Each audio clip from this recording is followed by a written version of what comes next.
Draco, is it? I'm a little busy. Do you mind? Hi. Hello guys, if you're brand new to my channel, my name is Nikki and this is my book nook. Y'all, you're gonna have to bear with me today because I just got my second COVID vaccination a few hours ago and I'm feeling like a little bit loopy, a little bit groggy, but I don't feel like I'm going to feel better in the next 24 hours. So I'm like, I need to get this video filmed or it's not gonna happen. So I apologize if I don't seem like my normal self.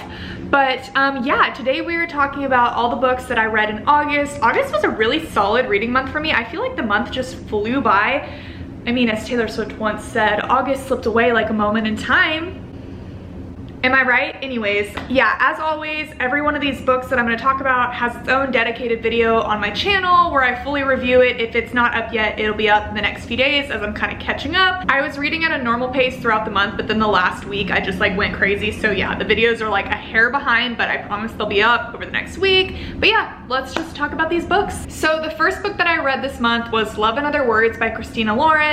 This book is a childhood friends to lovers story, second chance romance, all those types of vibes. It basically follows this girl, Macy. Her mother passed away when she was really young and she left behind this list of stuff that she wanted her father to kind of use as a way to raise her, and one of those things was that she wanted Macy to have a place that she could go to, like a safe haven. So shortly after her mom dies, her dad and her end up getting this lake house and they go to it most weekends, and Elliot happens to live next door. Elliot and Macy bond over their love of reading. They start being friends whenever they're like 9, and you see in this story, you're flashing from present to past and you're kind of seeing their relationship grow in the past, them mature, but at the same time in the present, you're seeing that Macy is now engaged. She's run into Elliot. It's clear that they haven't talked in the last 10 years. Something clearly happened to make their friendship break off, for them to lose connection. And now it's kind of like that second chance romance sort of aspect.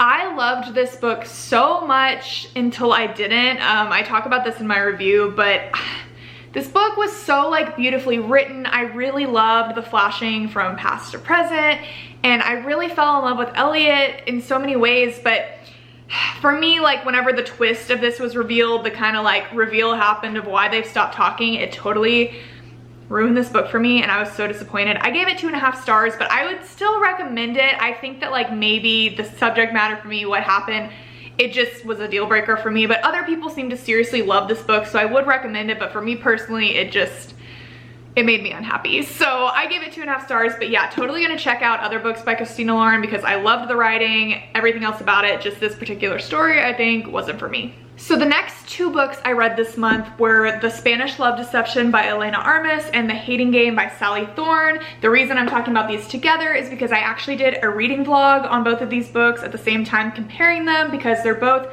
really popular enemies to lovers workplace romances. The Spanish Love Deception follows this girl named Lena. She works at an engineering consulting firm with this guy Aaron. They have gotten off to a really bad start when they first started working together. They've always butted heads, never liked each other. They're kind of in the same position. They're both like project manager, leader type of roles, so they're always kind of like competing with each other in a way. The main kind of premise of this book is that Lena's sister is getting married back in Spain and her ex is going to be at the wedding and she doesn't want to go alone, and Aaron basically offers to go with her. So it's got that fake dating trope to it. Even though there is a lot of like workplace in this, it's not a ton. A lot of the story takes place in Spain and away from the office. But yes, I liked this book. It's been huge on TikTok. It was good, but I thought that it was 100 pages too long. I thought the enemies to lovers arc, in some ways, I thought it was like a little bit rushed. I'm just so picky and particular when it comes to my enemies to lovers. I just feel like it has to be done the right way to be believable. I need you to like truly be enemies and slowly transition into lovers. I need some like jealousy there. I feel like, I don't know, this didn't quite give me all of that I wanted. I felt, again, like it was just a little too long, a little too drawn out, and then all of a sudden when things snapped into place, it was just way too fast, and a lot of like weird dirty talking was happening that I was not prepared for. And I don't know, I liked this book, but I absolutely adored this one, The Hating Game. This story follows a girl named Lucy. She works at a publishing house with this guy named Joshua. It was basically two separate publishing houses that merged into one. So Lucy and Joshua actually have the same position. They're both assistants to the co-CEO. They literally like despise each other. They pick on each other for absolutely everything. And this new position is coming up in the company. It's basically going to be right under this co-CEOs. So they are both like the top choices for it. So they're now already hating each other, but now they're like battling for the same position. I loved this book so much. The slow burn, the angst of it, the enemies to lovers to me was absolutely perfect. Like the tension remained throughout the entire story. Like I was on the edge of my seat. This book reminded me so much of The Proposal, which is one of my favorite movies of all time. Like there are so many similar aspects in this book to that movie. So if you love that movie, definitely read this book. Both of these books were good, but Hating Game was a 5-star for me. Spanish Love Deception was about like a 3.75, if I'm being honest. Both very good. I feel like if you love The Hating Game, you would love Spanish Love Deception and vice versa, but reading them back to back, this one was a clear winner for me. But yeah, if you want more in depth of that, totally go watch my vlog. Next, I switched back to fantasy for the first time in like 2 months. I've been on this rom-com kick, but I read Red Queen by Victoria Aveyard. Finally, I've had this book on my TBR for so long. I was a little bit nervous about it because I tried to read Realmbreaker and I actually DNF'd it about halfway through. It just wasn't for me. But this book I absolutely loved. It's basically set in this world that reminds me a lot of like a fantasy version of Hunger Games. In this society, there are reds and there are silvers. Reds are like normal, average people. They have red blood. Silvers are silver bloods. They basically descend from gods of some sort. They have these supernatural powers, and pretty much Mare lives in the slums kind of. She is a red blood, and to get by, to help her family get by, she steals things. She's like a master thief, and Mare essentially ends up in the Palace of the Silvers at some point, and in front of a lot of important people, it's revealed that she has powers like the Silvers, but she is a red blood, and that is unheard of. So pretty much the king and queen hold Mare against her will and force her to get married to the prince, one of her 2 sons. We learn that the other son, the other prince, is someone that Mare has already met and has already kind of had a connection with, so there's a bit of like a love triangle going on there. It's a super interesting story, super interesting magic system. It is totally fantasy, but like I got a lot of dystopian view. I cannot talk. Literally, this vaccine is like going to my freaking head, I swear. It has a lot of like dystopian future vibes to it. It reminded me a lot of, like I said, Hunger Games, Divergent. Like if you've been looking for a good like YA fantasy, I would totally check this out. There's not a ton of romance in this. There's definitely some, but Victoria Aveyard is like a super plot focused author. So it was really good. I loved it. I'm excited to read the rest of the series, even though I've heard it goes downhill, which makes me really sad, but yeah. I love this book. Next, I read Serenading Heartbreak by Elle. So many thoughts about this book. I just posted a video about it a couple days ago, or maybe even yesterday. Time doesn't make sense right now.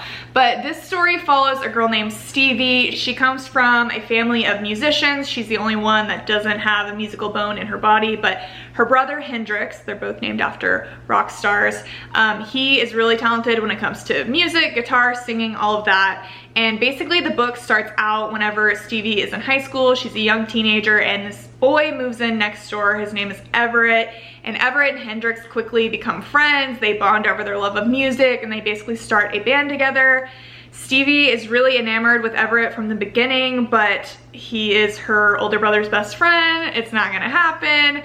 And so we kind of see, like in the beginning, over time, Everett spends a lot of time at Stevie's house because he's rehearsing with the band, and Everett comes from a not very good home situation. You can like see their house is not, it's not a good situation. His parents are constantly fighting. A lot of times he sneaks into Stevie and Hendrix's house to sleep on the floor.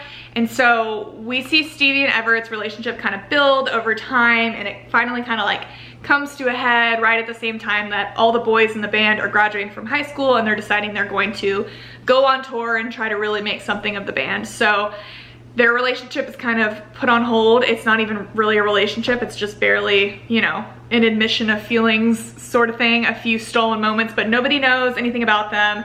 And so then we kind of fast forward and the boys have been on the road for a while. They're doing their own thing. Stevie is now in college and she basically meets this new guy, Aiden, and he is like chef's kiss, perfection. Like if a list was made of the perfect guy, he checks off every box. He's amazing.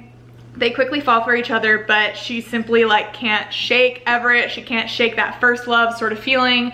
And then as to be expected, Everett kind of shows back up in this story. So it's a love triangle. It was one of the most well done love triangles I've ever read because I seriously didn't know who this girl was gonna pick up until the last second. But it was also an extremely frustrating read. Like so many things that happen, I just wanted to punch every character in the face, but I was absolutely glued to this. I read it in one day because I couldn't put it down and I had to know what happened. So I would totally recommend it, but just know it's gonna be a bit of an emotional toll. I gave this one 4 stars. It was really good. Next, I had to get my Colleen Hoover book of the month in. I finally read Layla. This book has been really highly anticipated for me because I feel like it just gets such mixed reviews. I'm gonna be posting my review over this book in the next couple days. But I'm gonna mention in that review, I feel like this is a book that's really hard to talk about without giving away any spoilers, like even just generally to give you like a full gist of what it's about. I don't know that I can really talk about it. It's a paranormal romance. Basically, I can tell you that there is a guy named Leeds. He ends up meeting this girl, Layla, at this bed and breakfast. She is there for her sister's wedding and he is there playing in the band at the wedding. Basically, after the wedding, they totally bond, they totally hit it off. They quickly have this like whirlwind relationship, fall in love. And shortly after that, Layla actually ends up getting in this accident that never leaves her quite the same. She has several months of recovery and I don't want to say the relationship is going downhill, but it's just that she's had this accident, like she's been through something really awful. So to kind of like rekindle their romance, Leeds brings them back to the bed and breakfast that they fell in love at. It's now vacant, it's for sale, so he ends up being able to lease it for a week or so they can spend some time there. And quickly after they get there, some weird things start happening, some paranormally things. And there's not much else I can say without spoiling it and like ruining the experience. I'm going to make my review where I will, if you guys are okay with like a little bit of spoilers, I'll talk about them in that video. But yeah, I really love this book. I feel like it's so different from anything else I've read of Colleen Hoover's. Verity is like, a lot of people kind of compare these to each other because they're both so different from her other books. They're not just like straight up contemporary romances. They've got a whole nother element to them. The paranormal, like sci-fi, like existential element of this book was so fascinating to me. Like it really just shows you how like talented of an author Colleen Hoover is. Like she can truly do anything. I think that the reason people maybe don't review this positively on TikTok and stuff is because it is so different from her other books, and maybe like I feel like the type of people that read Colleen Hoover books maybe really just like those like kind of wholesome. Actually, she's not that wholesome, I guess, like a lot of times. Her books are really emotional and horrible, but just straight up kind of like rom-coms, emotional stories, and this one is just like a very different vibe. So I feel like maybe that's why people don't commonly review it too well, but I gave it a 4.5 stars, like honestly on the verge of a 5. I really liked this book. It was so different from anything I've read, kind of like ever, but yeah, I really liked it. I totally recommend it. And the last 3 books that I read this month were the last 3 books in the Off-Campus series. I read the first book, The Deal, last month or the month before, and I loved that one, but this entire series is honestly so addicting. Like, I understand the hype. It's a hockey romance. They're all companion novels, so you can totally read them as standalones, but they do exist in a world, and there is kind of like a story that builds throughout the books. I will say though, I really think that you can just read these books alone. There are some other series like this where I feel like besides the first novel, they aren't standalones. But with this series, I can confidently tell you, like, if you're not looking to get into a whole series, you can totally just pick and choose if you want to. But they're honestly really quick, really fast reads, so you might as well just pick it up, just do it. I'm not gonna go too in depth into these books because I'm going to make an entire video like talking about the series as a whole that'll be out in a few days. Personally, the score I think was my favorite. It's hard because The Deal is like Honestly, the best story out of these for sure. Just like overall story is the best. The guy in that one is just perfect. But this one was the steamiest and the most keeping me on the edge of my seat, suspenseful. Like this one was a good time. The Mistake, in all honesty, I felt like this one could go. I don't want to say that like it was good, still addicting and easy read, but like compared to the other books, I thought that this one fell so flat for me. Like The Deal, I gave 4.5 stars. This one I would give probably 2.5, maybe 3. The Score, 4.5 stars as well. And The Goal, I don't want to give a star rating to yet because I have a little bit left to finish tonight. But if you're interested, watch my video that I post on the whole series and you'll find out. But I definitely really like it so far, and it's definitely not what I expected. But yes, y'all, I'm gonna be honest, I don't even know what I've said the last 15 minutes, but I think I got through everything. I think I talked about all of the books. If you guys read any of these books, totally let me know your thoughts on them down below. I'm really excited to get into September, to get into like some more fall vibey books. I've got a lot of plans coming up, and I'm excited for it. So that is it for me today. Thank you guys so much for watching, and I will talk to you all very soon. Bye.